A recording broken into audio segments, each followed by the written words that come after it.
Salut tout le monde, c'est Rainbow Rainflowers. Alors aujourd'hui, comme j'ai eu beaucoup de demandes, je vais vous faire une vidéo spéciale cartes oracle. Les cartes oracle peuvent servir donc de guidance, comme je vous l'ai dit, de travail intérieur, mais aussi de méditation. J'y reviendrai plus tard, mais pour l'instant, on va parler de quand vous achetez votre jeu. Donc vous avez plusieurs types d'oracles. Donc il y a une multitude, une infinité de choix d'oracles. Soit vous pouvez le choisir par thème, qui est en résonance avec votre monde intérieur, ou vous pouvez aller dans le magasin et suivre votre intuition pour choisir l'oracle qui vous parle, vous fasse vibrer.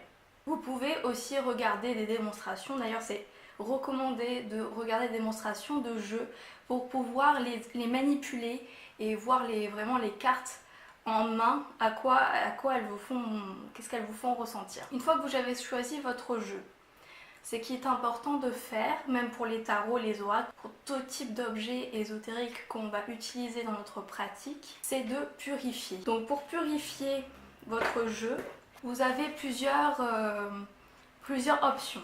Donc la première, c'est de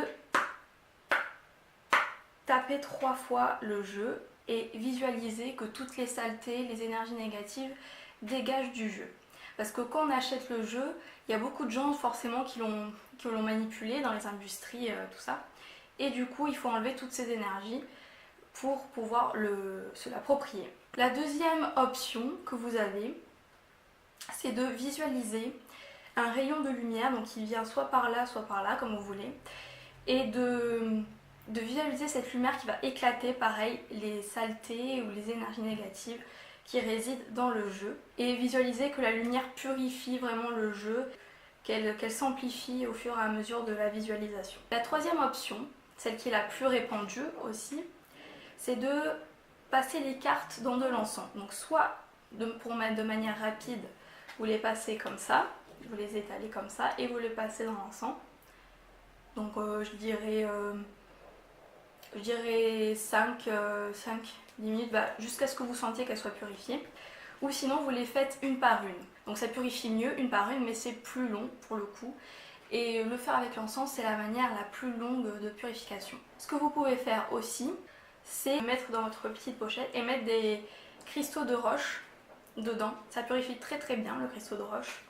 Je l'ai moi-même testé et je peux vous dire que les cartes elles étaient comme neuves après. Une fois que vous l'avez purifié, il faut que vous vous appropriez le jeu, que vous créez un lien avec votre jeu. Comment vous pouvez faire? Vous prenez votre jeu comme ça dans vos mains et vous vous concentrez et vous pouvez vous dire c'est mon jeu, je l'aime. Vous pouvez même le mettre sur le cœur, c'est mon jeu, je l'aime, je vais m'en servir pour ça, pour ci, voilà. Ou sinon, ce que vous faites, et bon, c'est obligatoire de le faire, je pense, pour moi c'est obligatoire, c'est que vous allez regarder une par une les cartes, sans vous prendre, sans trop réfléchir dessus, sans trop passer de temps dessus, et voir ce que la carte vous évoque au niveau de vos sentiments, de vos pensées, de vos sensations. Voilà, vous pouvez mettre des mots-clés dessus et vous passez rapidement dessus sur les cartes, sur toutes les cartes, si vous les faites toutes comme ça. Il faut vraiment en fait que vous essayiez de voir quelle symbolique a la carte pour vous et quelle sensation pour pouvoir mieux interpréter ensuite les tirages. C'est important aussi pour moi de voir le jeu comme si c'était un guide ou un ami et qu'il était vivant en fait. Les créatures qui sont dans le jeu, les personnes qui sont dans le jeu, vont commencer à se mettre en mouvement parce que les cartes veulent vous dire forcément quelque chose.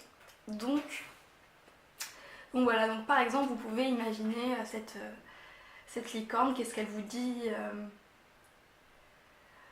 comment elle vous parle, est-ce qu'elle s'anime ou pas.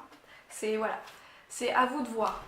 Ce que vous pouvez faire aussi pour vous approprier le jeu, de le placer sous votre oreiller pendant quelques temps et de voir quels rêves il vous provoque. Et de marquer justement ces rêves et pour voir un peu comment travailler avec. Donc ensuite, au niveau des questions, donc qu'est-ce qu'on peut poser comme question? Donc, en général, les personnes recommandent de poser des questions ouvertes. Donc vous pouvez poser des questions ouvertes. sur par exemple comment puis-je avancer dans mon chemin spirituel, ou vous pouvez quand même poser des questions en répondant avec oui ou non. Donc la carte ne va pas forcément vous répondre directement, hein, la réponse ne va pas sortir directement des cartes, mais c'est à vous ensuite, en fonction de la carte que vous aurez tirée, d'interpréter la réponse. Donc par exemple, je pose la question comment puis-je avancer spirituellement. Donc je prends mon jeu et j'intègre vraiment la question en moi, je ferme les yeux et je vais le jeu. J'ai un peu de mal à battre, j'ai des petites mains alors c'est un peu difficile. Voilà, et je tire la carte, soit je tire la première carte du dessus, soit je peux faire comme ça et prendre une carte au hasard, celle qui me vient comme ça. Voilà, faut pas trop réfléchir. Voilà. Donc là, bon, donc comment je fais pour avancer spirituellement? Donc là il y a miracle. Moi je vois ici qu'il faut demander à l'univers de nous aider pour notre cheminement spirituel, ou à nos guides, à nos anges, tout ça, pour pouvoir avancer spirituellement, parce qu'on est un peu, on n'y arrive pas trop. Avec l'univers on va pouvoir avancer spirituellement. Donc vous pouvez, voilà, la carte en soi, elle répond pas directement parce que c'est miracle. Sachez que votre miracle est en chemin, vos prières seront exaucées. Cessez de vous demander comment. Voilà. Donc du coup, de pas trop réfléchir aussi, pas trop réfléchir à comment, à cette question, que ça viendra tout seul. Et qu'avec l'aide de l'univers, ça viendra tout seul. Ça, c'est pour les questions. Et vous pouvez aussi demander, par exemple, est-ce que... si vous êtes un peu perdu professionnellement, est-ce que je dois aller dans telle filière ou dans telle entreprise Et les cartes oracles vont vous répondre automatiquement. Il peut y avoir des questions ouvertes ou des questions fermées. Vous pouvez tirer les cartes comme ça pour d'autres personnes, mais aussi pour vous-même.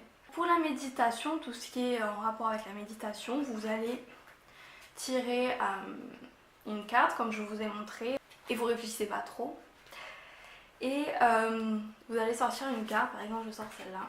Ah, c'est celle que j'ai sortie hier pour la méditation en plus, d'accord. Donc voilà, vous prenez la carte et vous laissez votre esprit aller dans la carte. Et vous laissez toutes les sensations qui viennent de la carte vous envahir. Vous pouvez fermer les yeux et ressentir vraiment toutes les sensations de la carte. Donc ça c'est pour la méditation. Alors ce que vous pouvez faire aussi, c'est tirer la carte du jour. Donc vous pouvez le faire chaque jour. Vous faites aussi pareil, vous tirez une carte et il y aura un conseil qu'on vous donnera pour la journée. J'aime bien tirer les cartes aussi pour savoir dans quelle énergie sera la journée. Donc vous pouvez tirer les cartes chaque jour, à n'importe quelle heure, l'heure où vous vous sentez le plus à l'aise.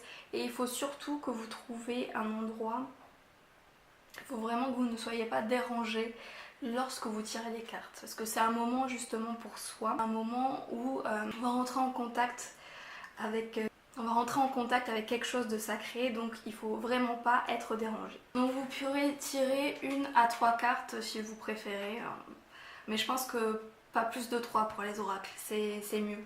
Donc voilà, la vidéo est terminée, j'espère qu'elle vous aura un peu plus éclairé sur les cartes oracles, et je vous dis à bientôt pour une prochaine vidéo.